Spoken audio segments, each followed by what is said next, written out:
Yo, Salute. what's good? You hear me good, right? Yes, sir. What's going on with you, pimp? Hey. Trying to stay warm. You know, it's kind of frigid out. Oh yeah. Hey, you see that Alpine polo that Grand Pooba was wearing on Yo MTV Raps? Oh, yeah, you talking about the joint with the classic video with Mary. Yeah, With Mary J. Blige, right? yeah. What was that piece going for back then? Actually, I don't even know. I know in 92, I think it came out like 92, 93, I was locked up. I got locked Okay, up. yeah, I got definitely locked up in 92. 91. I got locked up in 90. So I was locked up. But that was like the beginning of the outerwear. You know, like outdoors wear. And like Yeah, if you notice in Prince in a video in the Breaking in the Dough, Toss It Up video, they had like yeah, the 92 stadium on, but they had the fisherman jackets on. You know, like the vests, like they used to wear with the bucket hats. You feel what I'm yeah. saying? That was like the beginning of the outerwear for the Ralph Lauren. You know what I mean? That Okay, outbound. So that's why that hold a lot of weight. Some of the got it. rugby he had on. Yeah. Yeah. Okay. Give me some history on your relationship with the LowLifes. Where did it begin? Where did you make your entrance? Founding member, or just give me some clarity, because there's other people on here that claim Low, and I just want to pardon me, give you the stage. Um. Well, some may be familiar with it, others not. The terminology, low life. I was there when it started, from the beginning to the end, because I'm still here now. But Okay. the things that preceded low life, which is like Ralphie Kids and the Two Front Posse and St. John's Polo Posse, I was a part of that. So like Okay. I'm one of the pillars. Like I can boastfully say, without me, it wouldn't be low life. Uh-huh.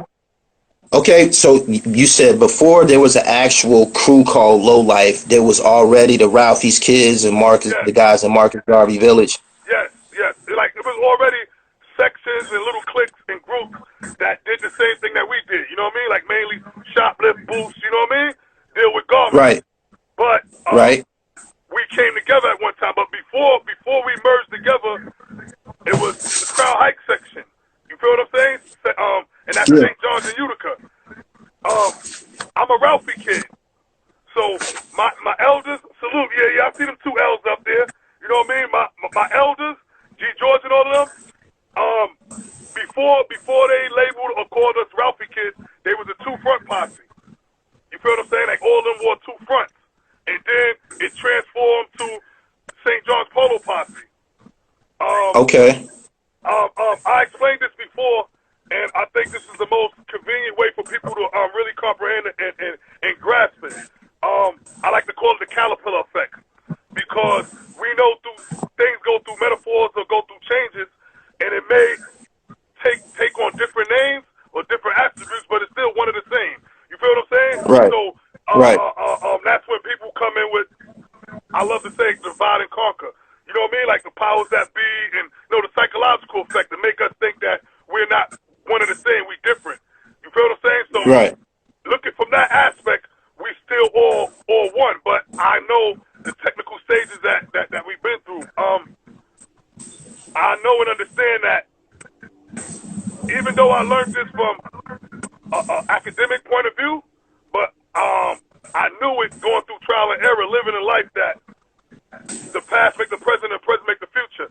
Somebody can put on a good show or fool you if you just meet them a few times or something. You feel what I'm saying? But when you get a little Right. history on a person, and then when you get to interact with that person and see where they mentality, to see where they focus at for the future, then you can understand and grasp everything better. You feel what I'm saying? That's like with mathematics don't lie. You feel what I'm saying? So that's like when the God body say 360, a full circle, a full circumference, 120, 120, man, woman, and child. You feel what I'm saying? So Right. everything do coincide. You feel what I'm saying? So I apply the same aspects with my personal life, especially when I'm critiquing my life. And when I critique my life, of course, it's a whole abundance of people that's included in my life because I'm a low life. Okay, so whose idea or who found the prestige in the Ralph Lauren brand? You said that it was, multiple crews that was out there boosting, and they was targeting this specific garment. What was it? The price or Um, what? all right, it was the price, but it was top quality. When I say top quality, top quality. Um, colors.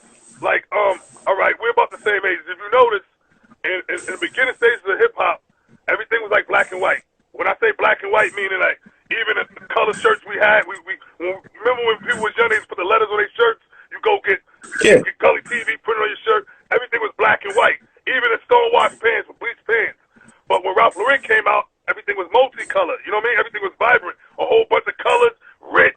You feel what I'm saying? Quality is there. Now, on top of that, me and my peers always wanted to be noticed. I come to realize now that I'm an adult and that I'm an entrepreneur and I deal with the business that we was walking billboards and us in the urban culture still is caught up with logos and images and big stuff you can see from down the block because like a person wants somebody else to know what they're wearing. Like a person, maybe Right. we was children. So that's one of the things that attracted us to Ralph Lauren. But it was no clothes that was hitting like Ralph Lauren. It was nothing.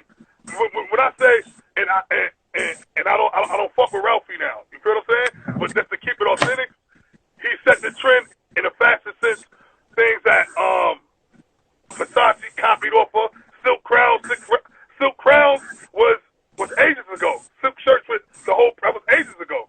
You feel what I'm saying? Brass buttons was ages ago, and people just catching up on it. You feel what I'm saying? Me knowing now, dealing with fashion now in the later parts of my life, I didn't know what the complementary color scale was. I didn't know that. I know you may be familiar with it now. Back then, I wasn't familiar with it. But now that Right. I am, and I think back in retrospect, this is why the colors coordinate the way the colors coordinate.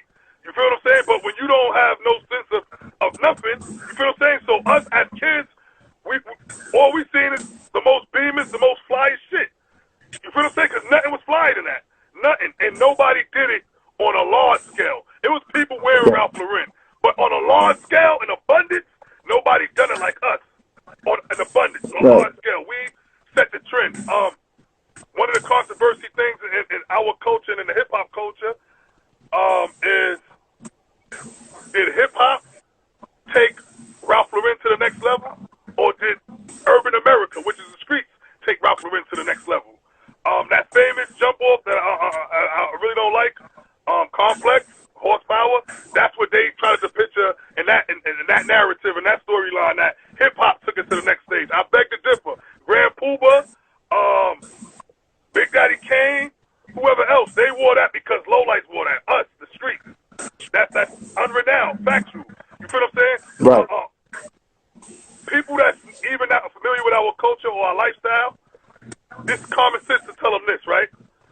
We the shoplifters, we the boosters. So while people working 9 to 5, while people like yourself, in retrospect, hugging the block, hustling, we in the stores. We in the flagship stores, getting the stuff fresh out.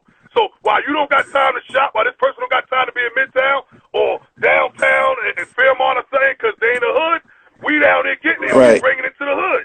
So we the ones christening it to the hood. That's unrenowned. This is how the food chain goes. Like. Right. You feel what I'm saying? It was like this before I came along. The only thing different is it's a different uniform now. You feel what I'm saying? What was required? What was actually required of a guy to be able to wear low at the end of his name and shit? That's another large misconception. I guess some people had it, some people didn't. I happen to get to adapt the low into my name because I was one of the first individuals out of my peers to get locked up a lot. So to go in and out of the system, like I was in DFY, Division for Youth, Rikers Island. So when I started getting incarcerated, people knew that he one of them Polo dudes. You know what I mean? He one of them LowLife. He Polo dude, one of them LowLife dudes. You know what I mean? Yeah, because we talked Right. about it. So to identify me, you know what I mean? They put Rudy Low on the end. Low. You feel what I'm saying? Got it. Now when I go around, even though Rudy was a rare name, but if somebody else had a same name, name, you feel what I'm saying? It could be identified. My best friend, one of my best friends, A.V. Rock, he never had Low at the end of his name. You feel what I'm saying? My man Frankie Boo, he never had Low at the end of his name. Some people, see, like my name was Notorious. I didn't have to have that name Low on it, and I didn't adapt it myself. It got adapted. Right. It was an attribute that got attached to me from being incarcerated. See, like when we was children, people wore attributes or had nicknames that identified or matched their characteristics. Their personality, yeah. Personality. Definitely. You know what I mean? Like, say, a family member might call you Smiley, because when you was young, you used to always smile or whatever. You know what I'm saying? And it might stick with you. You feel what I'm saying?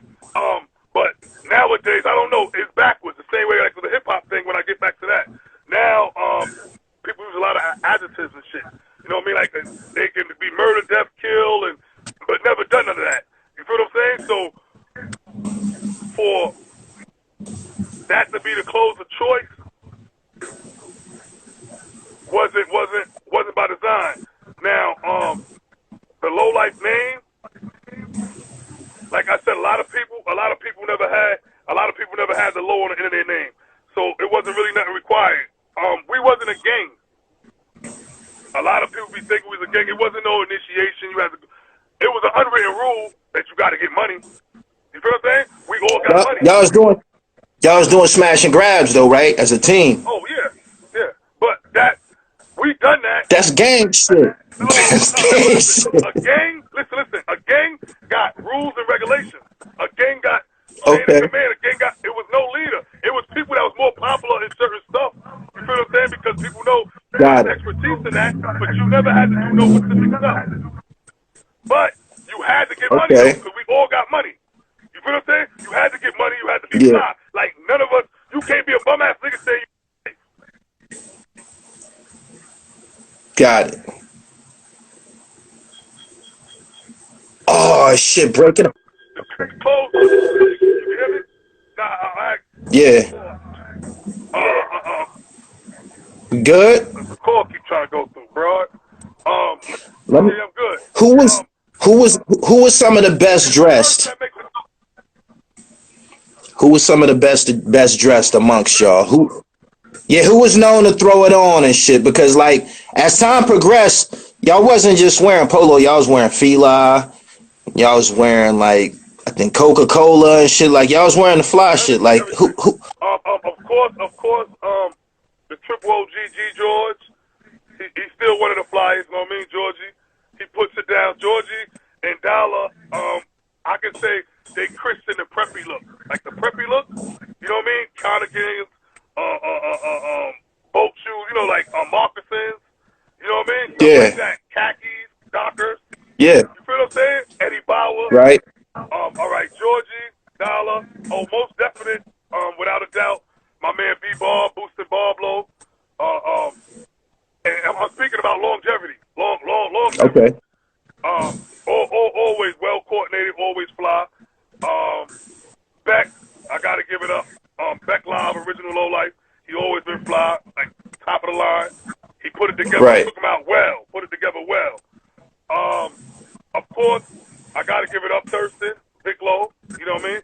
He put it together well. Maintained his arson, his wardrobe. Right. There's a lot. Face flow. I definitely get my motivation from like God bless the dead, my man Little. He died in a car crash. He's from Franklin. Franklin Avenue dudes in Crown Heights. You know what I mean? Like Ridiculous, Reds, Mick, all my mans that was taking the watches. That's where Mr. Foreign came from, one of my AKAs. When I came home in 95, I like to tell a lot of the Polo dudes, it wasn't about Ralph Lauren no more. You feel what I'm saying? It was 1995. Certain people still was rocking it. Me and my peers, Little in them, my man Ryan Shaky, used to be with Foxy and them, they put Biggie and all them on the Coogee. You feel what I'm saying? They brought that from Detroit. Versace. Mastino, you know what I mean? That's when we started evolving because when back in the 80s when we came out, Ralph Lauren was cream of the crop at that time. That's why we wore it. Right. See, one of our slogans is money, hoes, and designer clothes. You feel what I'm saying? So that means anything. We just ain't wear polo. You feel what I'm saying? Like we wore Elise. I'm talking about I wore Triola. Triola. I don't know if you know what Triola. Triola is made by Head. The Head Gooses was made by Triola, like an F. You feel what I'm saying? Okay. I wore FootJoys. You feel what I'm saying? I remember FootJoy. I wore Bill Rogers Running Man suits. You feel what I'm saying? From Job Lot. Right. This is no lie. Javinci, I swear to everything I love, I had Javinci sweatsuits in the 80s for Macy's on 34th Street. It was out. You know, everything repeats itself. You feel what I'm saying? Right. So we did it, and what made us stand out was we was innovative. We was creative. When I say that, meaning this, we know in the urban sense, in whatever, black people in this country, we work with what we got. We make Right. You feel what I'm saying? Now, Ralph Lauren didn't make them clothes for us. I know that. I'm intelligent now. So Yeah. we took them and we threw our twist to it. You feel what I'm saying? Now, I did my research when I first started, you know, before I got the life sentence dealing with entertainment. And between 86 and 92, stock market sales went up in the urban department for Ralph Lauren. That's when he came out with, first he came out with RL Company, and then he came out with Polo Sport. I know and understand now that anything in sport is poor. That's ghetto. That's the cheap shit. It's a fancy name. Say it again. Anything that got sport? It's cheap. That's for the ghetto. That's the low economy. That's like Chapman Wow. Ralph Lauren. That's a fact. Yeah. Big fact. Like, So you don't fuck with Polo Sport? So Polo Sport ain't no good? not me. You know, we got some Polo heads, no disrespect, but I ain't never in my life wore Polo Sport. And even now, if I wear Polo, it's going to be vintage or it's going to be purple label. I want to wear something that nobody else got, man. Listen. If I'm Right. still, you might as well steal the best, man. 5-figure discount, man. Ain't nothing less. You feel what I'm saying? I'm talking about real deal. Like, I'm a fly nigga. I've been fly all my life. So why am I stop now? Tell me about the design of this hat right here. Let everybody see it up close. Oh, that's beautiful. Shout out to Rack Low Oil Jury. That's Money Holes and Designer Clothes. 2 L's up. The whole message about the logo is this. 1988 MGV SJP. Why 88? That's when we merged. That's when the marriage happened. That's when Okay. my childhood friend Rack Low, he moved to Marcus Garvey, and once he moved to Marcus Garvey, that's when we made that marriage. You feel what I'm saying? Polo USA boostin Association and Ralphie Kids. So this MGV, that's Marcus Garvey Village? Brownsville, located in Brownsville, Marcus Garvey Village. The home of Vic Low, Thurston Howard III, Ski Black, Disco, the American flag, RL. No doubt. No doubt. Trendsetters, history makers. You feel what I'm saying? Like, What? yeah, part so. What? I know the statute of limitations has eclipsed 3 or 4 times over. Can you do you care to share any legendary licks y'all hit? Like, yo, we tore such and such ass up. Damn, let me see which one. All right, damn, see, I should go to Philly on you. All right, you ain't from New York City, but it was a famous department store in New York City. It used to be the largest. It's called Bjorkman's. Right now it's a law library, diagonally across from the Empire State Building. Okay. If anybody know, forever in New York City they had walkathon. The walkathon. You walk from Battery Park to Central Park. That's when it'd be over 1 million people walking. Right. That's when Brooklyn, you know the slogan, Manhattan make it, Brooklyn take it. Brooklyn should come out, we go crazy. Now remind you, we LowLifes, you know what I mean? So, we Midtown. Let me clarify something when you asked about the name. Before all the other stuff, we were city slickers. Right. We had to master our own background before we take our show on the road. You feel what I'm saying? For sure. So before we went anywhere else, we tore that fucking city down. We tore it down so much that our faces was recognizing our frowns. So we had to go out of town. That's when we started going to Port Authority and shit like that. So make no mistake about it. When y'all start going OT, y'all had already tore New York up. Listen, when I say tore, meaning when we was children, I was a child. So when we get locked up, all we got to do is have an adult come get us from the store or the precinct. Or if we want to be bad guys, they send us to family court and they come get us before 5 o'clock. So God bless the dead, the OG Frizz, his mom, we used to pay her to come get us. So we had a list at my man AV house. And they know when the police call and be like, oh, Gully TV, they already know, oh yeah, they know the date of birth, this, that, and the third. They come down there, whoop you in front of them and everything. Play it off. We don't give a fuck. We just getting out. And we're going to do it right over again. So anyhow, the walkathon, right? Like I said, it's millions of us meet up. So I got locked up in 89, 90, 89. This is 88 because OG Disco did a bid for this. This is 88. Okay. 1988, we going to the walkathon. But before we went to the walkathon, we met on, all the Brownsville heads came from Brownsville, met us on Utica, Eastern Parkway, St. John's, because, Brownsville is after Crown Heights. There was a lot of people, BMW, that was a clique in Brooklyn that was respected. Brooklyn Most Wanted. They used to be, associated with Izard Posse. They was from Flatbush. They came from down the hill, down the hill, Utica. I went in the train. I used to do this a lot. I kicked the doors in on the train car. Bang! I was a gully nigga. Kick the door and bang. I talk on the microphone. Yeah, we going. Boom, we going to get off at 33rd. We going to walk up next to Julia Richmond. We giving a route. Boom. So we mad deep on the train. We, niggas rolling up, dancing, doing what they do. You know what I mean? So we walk. We get to be Orkman. Every time, shout out to Rack Low. This is one of the things Rack is known for. He used to be extremely quick when we was a child. So when we got something mapped out, right before we get to the spot, niggas be saying, don't run, don't blow it up. We almost there. He always be the first one to sprint. Because, the first one to get in is 99 going to be the first one to get out. Because when the crowd is coming in, that's the distraction for you to go to fucking. They're going to chase the crowd. Yeah. Most of the time, I hate to say it now, that was foul. But my man AV and my peers, we used to use niggas as decoys. Because, y'all coming with us. We know where it's at. You know what I'm saying? So we know where to get in and what to do. So anyway, we go to Bjorkman's and shit. Now remind you, Bjorkman take up 4 city blocks. When I say 4 city blocks, meaning that the building's still there. 34th Street, Park Avenue, 5th Avenue, 32nd Street. It's like 9 stories high. But it take up all the blocks. It's one store. We rush this shit. Damn. My man D-Dot, my comrade from my block, D-Dot man ran out with mad Nautica jackets and shit. My man Twizzy, Twan, he still be putting it in. He ran out with like 30 flag jackets. The first time we saw the little flag, blue and white ones. Yeah. Free Luca Bronzy, my man Luca, Sean Lowe, ran out with mad, the shit was like house rolls and some shit. Long shit, but we wear anything we in the streets. We innovative. So he caught this. Right. Vic Lowe, that's when he caught the yellow rain jacket he be wearing in the old pictures. The rain jacket, cookie jacket, yellow with a corduroy collar. He caught that. My man Arch Lowe got locked up. So when they grabbed Arch, we went back in. To get Archie out. So when we were back in to get Archie out, Disco got locked up. So we couldn't get Disco out. They rushed Disco upstairs. Now remind you, this is no exaggeration. We gotta be. It's more than 30 of us.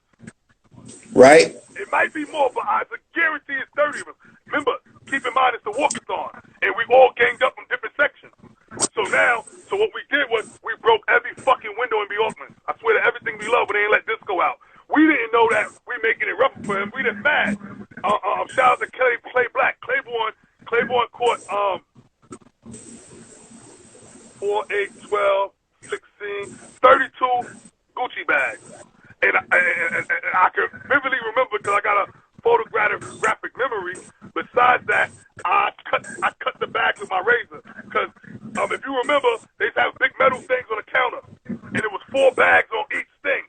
It's like 1, 2, 3, 4, but 4, 8, 12. He caught 32 bags. Claiborne ran out with both of them shit.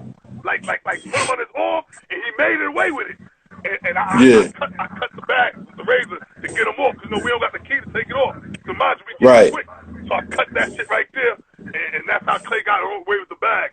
That is one of the most memorable meals, because right after that, they went out of business, and like I said, Disco, that's when Disco did his first bid. Oh, shit. R.I.P. to Boostin Billy, Cat Mike. They threw Cat Mike through a fucking window, and he still lived. I took him out through the display window, he used mad flag jackets, but he got away, though. You feel what I'm saying? B. Bill was a cat. And he crashed through the window? He was a cat. Mike had 9 lives. I swear everything. Action movie shit. Action movie shit. Movie, heavy duty, boy. I'm telling you, Mike is a movie. Cat Mike was a movie, animated. Right. That's like one of the top. That's like one of the top most remarkable meows because, like I said, it's the walkathon. That day was crazy. That day, used to be an OG named Big Dog from East New York. He used to hang out in the mall with Slop and all of them and shit. I got a whole picture of him. He knocked the horse out that day when we got to Central Park and shit. Another remarkable meow is we used to go to Empire Skating Ring, right? Check it out, Gully. So Empire is a landmark in Brooklyn. You know, of course, everybody knows a landmark. So let's imagine every Sunday, 20, 30 niggas come in here, fly. So you know all the chicks like us. Now, you know what I mean? You know, you got some haters and shit and all that, but you know, that comes with the game. So anyhow, right. Decoys again, I hate to say it, shout out to Flatwoods, you know, all the crowd hacks too. You know, we were children, you know, it was wrong, but bust it. You know, we the trendsetters, you know what I mean? We double L, you know what I mean? So when we come, everybody after the skating ring, they want to know what we doing. So they follow us. So we know they're going to follow us. We walk right up Empire. I can see it in my fucking mind. Walking past, walking towards Wendy's, towards Prospect Park. We get on the D train. We go to the city. Now we got a ritual. We go into Lord and Taylor's. Now, one particular day we go to Lord and Taylor's. We take all the roads. I swear, every fucking house road they was, we took because we were on the first floor. And I took watch cases, watches. I used to be a fat, obese, bully ass nigga. I took 2 watch cases. Boom. There was 60 watches in each one. You know, remember Swatch watches? Shit spin? I was gonna ask you about the Swatch watches and the fucking stop watches. Did y'all? They still come out now, but that was the best watch ever back then. No, Swatch watch was better than Swatch, unless a long jean. But that's old time. They was the only one that had a Swatch was the only one that had a reputation. People was talking about it, rapping about it, singing about it. Changeable bands. They came out with the motherfucking cover. Remember the cover? The rubber band protector. The rubber, yeah. It was innovative and it was colorful. Match a Benetton shirt. You feel what I'm saying? Match the Elite suit. You feel what I'm saying? Yeah. Can we resurrect Swatch? Can we bring that back to the tape? They still around? Yeah, yo, they got wavy swatches. Yeah, and they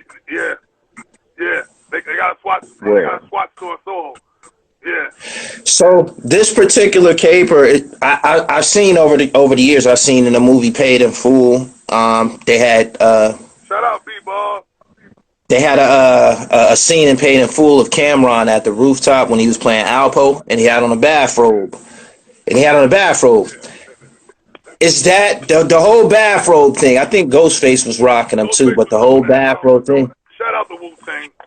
Shout out. But and I know a few of them, my comrades. Was that bathrobe thing? Niggas rocking bathrobes in the streets. Was that LowLife brought that to the table? We did it first, and we only wore it to the skating ring.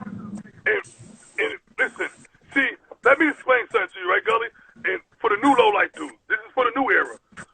Right. What made us stand out was it was organic. Everything happened organically. We didn't say we all gonna wear robes. Nigga, you a bunch of clowns then. Listen, what make you different from one clown in the circus and the next and we all dressed alike? Purposely. This ain't no fucking photo shoot, nigga. I don't do that. You feel what I'm saying? We happened to go on a meow that day, run out with robes. My man B-Bill, I forgot. Somebody happened to catch one crown robe that day. One crown robe. So B-Bill, and it was red. So, and Mike had a big crown on. So they gave Mike the red crown robe. And it just so happened, it ain't just so happened, I know now being an adult and dealing with fashion that things come out in seasons. It was a script symbol season. So we had script symbols out, but the robes had crowns on it and script symbol robes. So all the robes we had were script symbols. So we just happened to have script symbol shirts on. And I remember literally we went in there, God bless the dead, it's a gangster named Pig from Cyprus. You know what I mean? I heard him. He grew up with drag. I heard him. You know what I mean? Tut and all of them. I heard him. He didn't like us. Most gangsters didn't like us, and they was jealous. Shout out fuck these niggas. Shout out to Hab. Hey, yo. One of my men, Hab, right? He used to be a bodyguard for my other man, the polka dot guy. Kwame. He was real big guy. Long story short, Yeah. we in Empire that day. We came in with the rolls. So like I told you, we going meow sometimes. That day we went on the meow early, 9 o'clock meow. See, professionals. Right. I'm gonna get back to that. Professional people go 3 meows a day. It was a full-time job, boy. Shit was hard. We go 9, 12, Right. and 4. So right anyway, we went on the meow. We come back. We go to Empire. You know, we want to flare. So we got justice. So he was like, fucking low-life niggas, dirty niggas, fuck niggas coming in here with a bunch of robes on. Cause I swear to everything. Like I always felt like I don't give a fuck. I always been a superstar, kid. Like I always my weight was always up. But this particular day, everything stopped when we were walking up the block. Because imagine you could see from up the block. It's Sunday morning, sunny, a whole bunch of people coming down with robes on. Like, yeah. God damn, them niggas is fly. Who that? Oh, that's the low-life. I seen a picture. It's a picture on one of these, somebody's page, one of King Fila, one of y'all page. I seen a picture of the low. I don't know if it was the night y'all was at the skating rink. Back then we wasn't taking pictures, so we didn't take pictures that day. So it's a photographic memory, man. Like that day, like It's a picture of some niggas on. I might be telling Blanco sent you with the fucking bathrobes on. It might have been just 4 of them and shit. They probably took our shit or somebody. I ain't never seen the flick. I wish I would, but that's beyond remarkable. I'm talking about beyond remarkable right there. During this era, right? This is the same era as the Decepticons, right? Oh, actual or factual? Did y'all have any conflict or any encounters with the Decepticons? You said the gangster niggas, they was hating. Like this is what I like to boast about, right? I try to tell my peers, right? And I'm gonna prove it through logic and reason. All right. For my era and my geographical era, which is Crownsville, Crown Heights and Brownsville, a little bit of East New York, I'm the glue that kept everything together. I'm from Prospect and Ralph. Where I'm from, my elders was the Tomahawk. So my block still had reputation when I was a child from the Tomahawk. My block ran my whole neighborhood. My block was the gangsters. Anybody from around there, nobody gonna tell you different. Now, the original Decepticons is from the corner of my block, Prospect and Ralph. That's where Big Rumble, Trent, you know what I mean, God bless the dead, Megatron. Two of the original Decepticons from my building, Dirge and Tone, Blitzwing. You feel what I'm saying? So me per se, oh yeah, R.I.P. my cousin on Ruck, Sean Price, original G set. That's my first cousin on my father's side. So no doubt. You feel what I'm saying? Like I'm hardcore, I'm street. You feel what I'm saying? But the majority of us, it didn't work like that because we was unwritten rivalries. Imagine this. This is what I like to explain to people with moderate sense. Imagine Crips and Bloods going at it, right? And the majority is Blood. And I'm talking about, they rugged, they thugs, they hooligans, they hitting niggas with hammers, they shooting niggas, they putting work in. You feel what I'm saying? But you got this other group that we get money. These niggas get money. They want bitches, they want money holding designer clothes, nigga. Got no time for that shit. Keep that bum ass shit, nigga. I'm going over here to get children. I want to be over here going to Philly. You feel what I'm saying? Right. That's how it was. So I interacted with them. So that's just me. Because that's where I'm from. But the majority nah. So like in my era, people know they had printing. Printing with Cybertron. That's my man B Bob's school. Boostin Bob. That school is important. I ain't go to that school, but that school is important in our culture and in the hip hop culture. But what school? Printing, graphics. Oh, okay, graphic design. Okay. I'm a block from Quad Studios. And Park West is over there. Craig G went there. Maxwell. Prince. Salam Remy, producer from Biggie and, Raking in the Dough, Fugees and everybody else, platinum artists. But mainly, my man Boostin Billy went there. My man Boostin Bob Low went there. White Boy Scott, Henny Lope, For Real Dope, and my homegirl Shauna. They play a major part in the low-life culture. That's where Mike got his name from, Boostin Billy. And that, Klepto went there. Shout out to Klep. Klep went there. And White Boy Scott was instrumental, monumental, and a pillar, unrenowned, in Biggie life. in a fashion sense, in a cultural sense, in a music sense. Actually, Right. I just watched the Netflix special. It was great, and they had one of my photos in it that I shared with White Boy Scott, Lil Steve, and Biggie in the room. Matter of fact, I just watched shout it out to too. I gotta go check it out again. Quan from Freeboy actually took that picture. You feel what I'm saying? White Boy Scott is on a lot of stuff behind the scenes. He's a producer, and he helped us orchestrate and start Philadelphia LowLifes. But him and Mike became friends in high school. Did you know $500,000? Of course. No, that's the car rat, Jason. Pardon me, man. I'm speaking. $500,000 went to the same school. He went to Princeton. Oh yeah? Okay. I had this from Albany Projects, but that's my car rat, and that was my friend. Like, artistically and musically, we was on the same label. We was on Black Teaser Management. My man Born True and JC and them. But we was close. Like, you see his album cover, tape cover. He shout me out. I still got about 6 songs with him. Matter of fact, he got sons. No doubt. You might not know. Shout out to Miliato. I've met him. Oh, all right. That's half my favorite rapper. I know that Half my favorite rapper. No. I do my homework. I know that already. But I ain't know if you met his son Rom. He in a new BMF movie. Oh, okay. Yeah, I met him. That's the one that's down in Atlanta, right? Yeah, facts.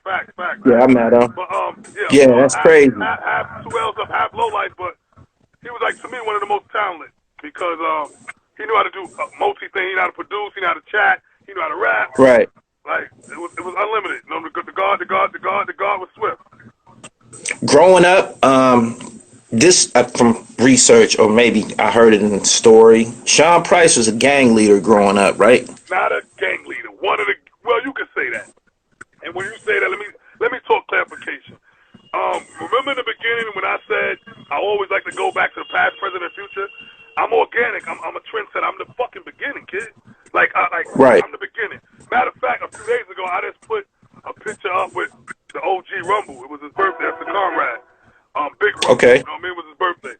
So when I spoke about the people that lived on the corner of my block, they was the first generation. Now, they had a second generation. Now, the first generation of D-Steps a little older than me. You know what I mean? Maybe 3 to 5 years older than me. The second generation is my age. That's when my cousin and them coming at.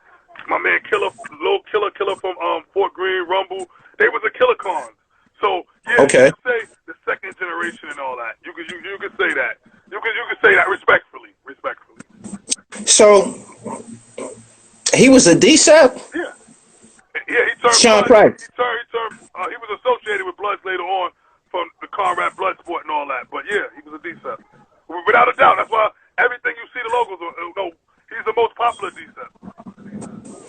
No doubt. I wanted some clarity on that because I heard that before. But don't get it wrong. The OG Trent, they was gunslingers. Gunslingers, the original D-Steps. I still got multiple pictures. They was under Protect Elect management. Wu-Tang. One of the Sons of Man, one of my men lived on St. Mark's. So that's how they linked that. So Wu-Tang was fucking with them. They were signed. Okay. Matter of fact, they was on the same. I used to be on a distribution company, Hot Wax in Jersey. Me, Brenda K-Star, she used to be like a what you call that, house music artist. I remember her. Channel Live, Gunslinger. Channel Live. We all was on the same complimentary album when I used to be a fake rapper when I had Remember Me out. All right. Out of all the entertainers that you've seen who I don't know, represented the LowLife brand, who do you think did it the best? Oh wow, that's a great question, kid. Oh, you're different. I'm the best at this shit. When you say that, you mean overall, or you just mean dress? Like if somebody served as a diplomat for Polo and they was an entertainer, a rapper, who would you send? Who would you hand select? Like, yo, go ahead, represent. All right, for me to hand select somebody with the information that I got now, they got to be diplomatic, unbiased. So that's going to be kind of hard. If you take that away, like statistics. On the surface, it will appear to be Thurston Howell III. On the surface, but okay. He's not diplomatic enough. That's my opinion. Okay. When I say that, like I back everything up. I say that to say this. Look at this. Mostly all my interviews and almost everything I say become controversy because I speak my mind, but I keep it 100 every time. I don't care. I don't care if you used to be, if you my best friend. I'm still gonna tell the truth. Like niggas call me a troublemaker. Like let's say hypothetically speaking, I'd be like, yo, here come this dude. Like I'm talking to dude over there, I'm like, yeah, yo, Gully, man, fuck that nigga, man. Now the nigga pull up, I'm embracing the nigga, hugging the nigga. So now you looking at me sideways, like this nigga. Now you don't gotta say that, but you don't gotta embrace him like y'all cool. Now you know what I'm saying. Right. I'll be like, yo, tell that nigga what you just finished saying, man. Why you just niggas told that nigga starting shit? No, tell the niggas. Now you being mad corny though. Nah, tell him how you feel. Tell him how you feel. That's not that's being a man. You supposed to wear your feelings on your feelings. Yeah, I'm uncomfortable around shit like that. So yeah, Prince is a good ambassador because his communication skills is up there. Prince Low, and right. His wardrobe is extensive. Have you encountered Sir Wellington Mild? Sir Wellington. Hold on. I might not even know the whole name. When I first got social media, like I think I got this shit like 2014. Son, shit was crazy. I used to slingshot this shit and keep it. I was like, this nigga, I didn't even big flag, and I was a great and niggas catch this nigga, we up.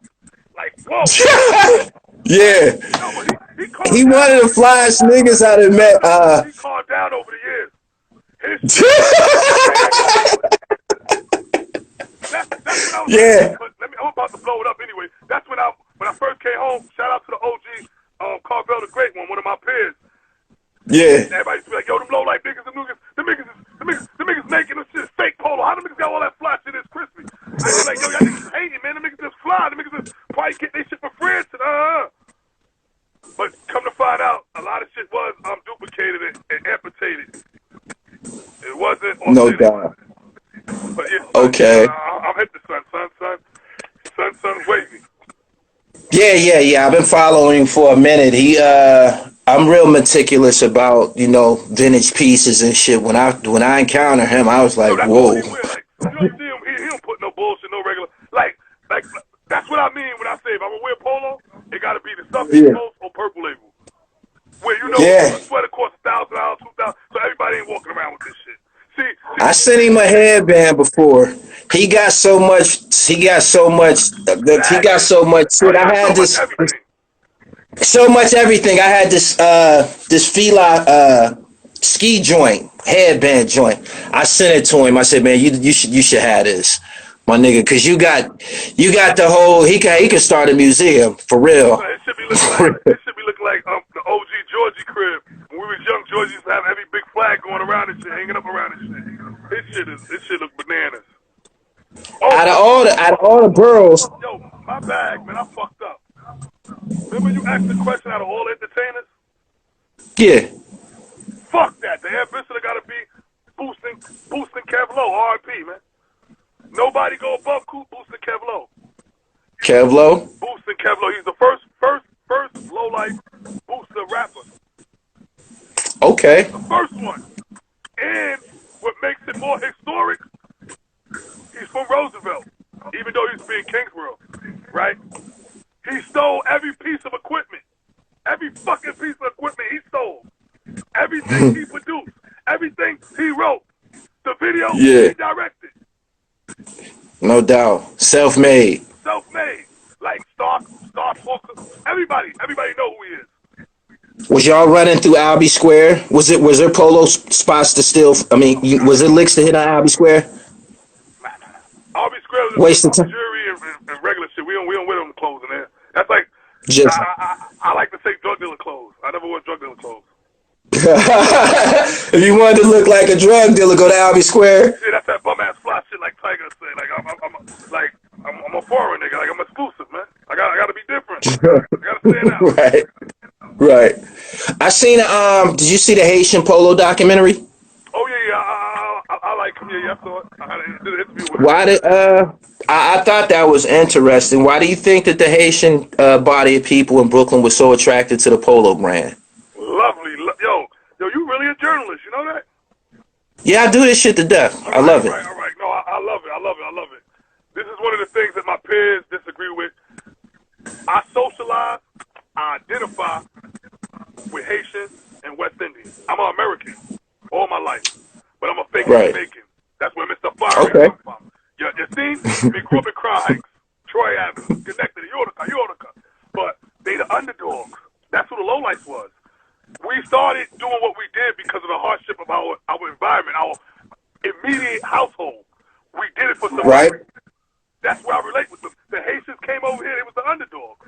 Now, me being an adult, we should have been saluting them. They was the first ones to ever have independence. Oh, definitely. The Haitian Revolution. Now, yeah. When I go back to my culture, the LowLife culture, I just finished some material. I put up the advertisement. Everything was birthed for me, from my perspective, where I'm at right now. I'm on Albany and Fenimore right now, but up the block is Wingate. When I was a child, when I was like in second and third grade, that's when I started stealing. And in second grade, instead of my mother's grave, me and my friends started stealing like in first and second grade. The older people, like my older sister and the older peers, they was going to Wingate. That's when the Two Front Posse was out. That was the high school for Brooklyn, one of the main high schools at that time. Now, you got people like Herman, my man, Devon brother, you know what I mean? People from Albany and Fenimore, that they had skills, that they spread it through school. It went to Maskin on Franklin, and it spread like wildfire. You feel what I'm saying? Mm-hmm.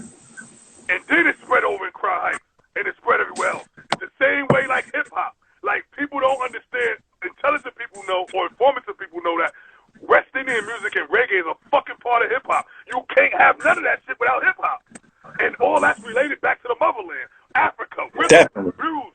Definitely. That's how I feel when I'm going through bad news and putting on clothes and putting on new shoes. All that shit is relatable, you know what I mean? It's rhythms in our body. It's like, it's organic. Like, we African, you know what I mean? Like, I don't really like to get on the back of African shit, but I got the insight, you feel what I'm saying? So, nah, that's what it is. That's what it is. It's a part of our culture. Yeah, I understand the dynamic. Right. I identify with them all West Indian. And on top of that, they rebelling. They go against the powers that be. They were the first ones busting their gun and go fuck about no Polo. Off top. Off top. Like they come from yard political. Right. And all my comrades in prison, my West Indian comrades in prison, Carlos, he got dipped. Shout out to Carlos, Midget, Dexter, like all the West Indians never said me wrong.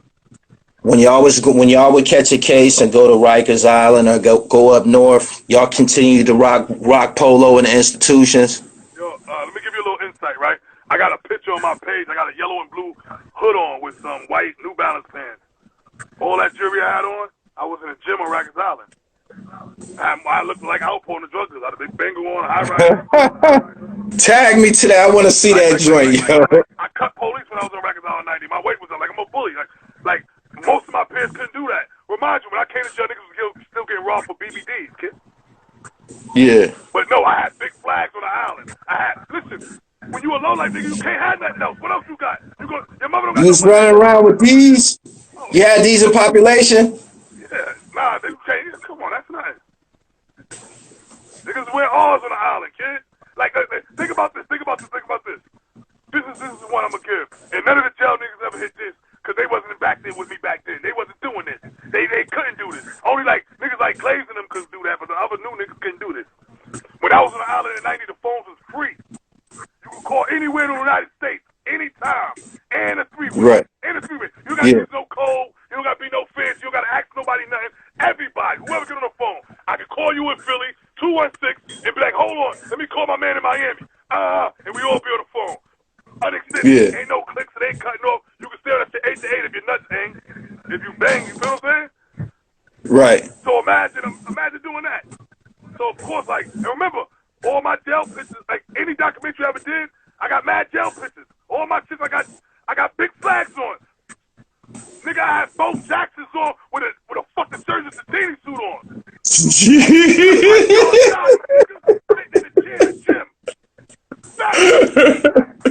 Right.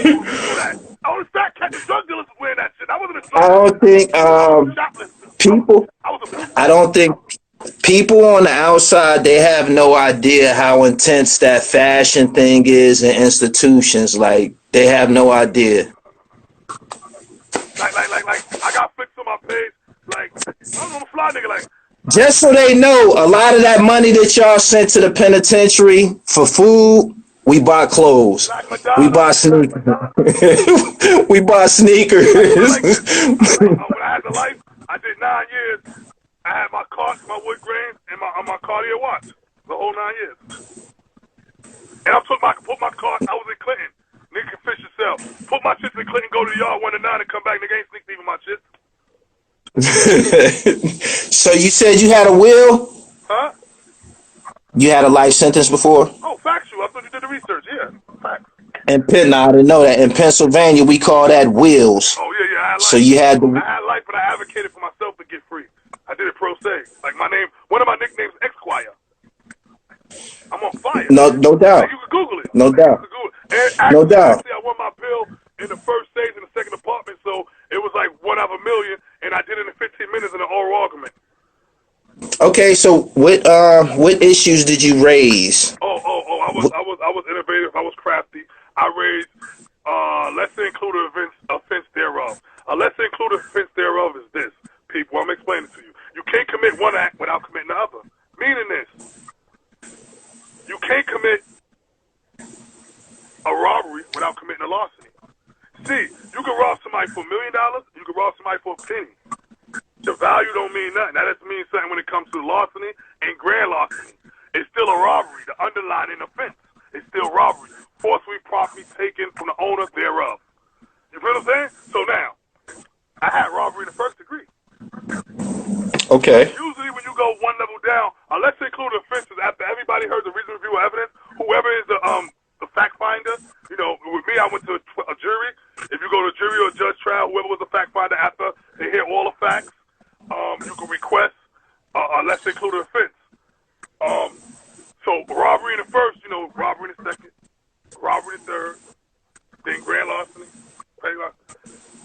Guess what they said? I got life. Actually, my technical sentence was 20 to life. I blew trial to robbery in the second degree, aided by another person actually present. The appellate division said I should have did 90 days for this. 90 days. It's a thing called mental culpability. You know what that is? Nah. Mental culpability is your intentions. If I'm not, it's like this in Pennsylvania too, because I had a few cases. In intent crimes, if you notice, indictments always say defendant knowingly, intentionally. If you're not of sound mind, you're not held responsible for what you do. For sure. So they got to prove your intent, and that's like your MO or your mental culpability. Now they can't X-ray our minds, Gully. So the only way they can determine what we do is by our ways and actions and other people's interpretations of our ways and actions. Right. So who is you to say what the fuck my intentions was or what my intentions wasn't?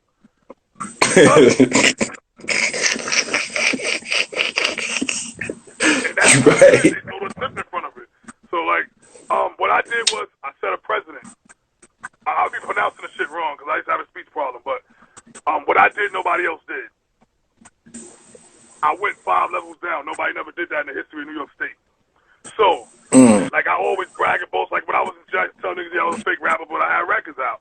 I had little articles in the sports magazines and shit. You know what I mean? When I talk about being fly, I got fly gear. You feel what I'm saying? When I talk the law shit, I got the shit. You feel what I'm saying? So anything I do, I don't do a lot. I don't know how to do a lot. Unfortunately, I don't know how to do a few things. But the few things that I do know how to do, I do like superbly. And it's kind of fucked up. I was talking about this yesterday because I saw an interview. I saw a documentary. But I used to facilitate when I had life, and I used to explain. I was illiterate when I went to prison my first day. I always knew how to rhyme, so I never learned how to read and write or use syllables and stuff in the traditional sense. Somebody will tell me the word and I remember it, but my shit is good. So I noticed later on, early in life, the guard body stuff when I was DFY, like anything I'm around, I'm a nosy nigga. Like, you ain't gonna be around me talking, I don't know what the fuck is going on. So, all right, it's Right. God body season, give me all the lessons. I know 120. And I've been a low life all my life, I'm an atheist.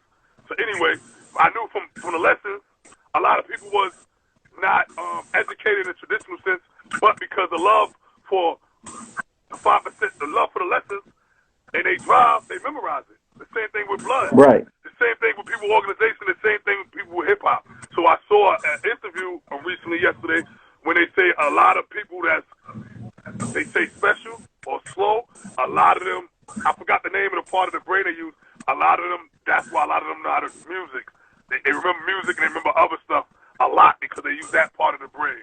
So I was one of them. Oh yeah. If you have a deficiency in one department, it'll enhance another. Yeah, so Yeah. I'm a special ed nigga, but like, I'm gonna fuck. You know what I mean? But I'm a wavy nigga now, though. You know what I mean? Because like that's what makes me more colorful. Because the trials. I believe they was confused some type of way because I done met a whole lot of exceptionally gifted niggas that was in special class, my nigga. I don't know. They might got it fucked up. Rudy, man, I appreciate your time. One of the last things I want to ask you, is there ever any plans of releasing a full-length low-life documentary? Oh, hell yeah. I'm waiting till I pull up in Erie County so we can start, baby. I'm the best nigga doing this shit. I'm the best nigga doing it. You got the car ride. You got the car ride. Deuce. You know I was on that hot murder unit. You know I was on top of that. That's the car No ride. doubt. I'm the best nigga doing this shit, man. I'll be flattered, man. I appreciate the hat. For everybody that's here, he made me an honorary low life, man. I got a collection of my own. I'm gonna make sure this shit get to YouTube, man. Go ahead and drop out for me, man. We gonna do this again in the flesh, man. You gonna have to pull out some apparel. I'm about to pull up. Shout out to Rick Lowe in Philly, man. Pulling up Mark 20th, Gully. Shout out 2 L's up, Bob Lowe. University, Yep. everybody, man. When I see you, we gonna have a face off like me and G George do. Have four or five garments. I'm telling you. You're gonna curse me out. The comedian G George. No doubt. When I see you, 5, 6 garments, my nigga, face off. I'm gonna have mine, you have yours, all right? Pull up, you know, when we go out there, we gotta recoup. We call recouping. So when I go on the road, you gotta have sticky fingers. The bowl, and I will cook my chi-chi that way.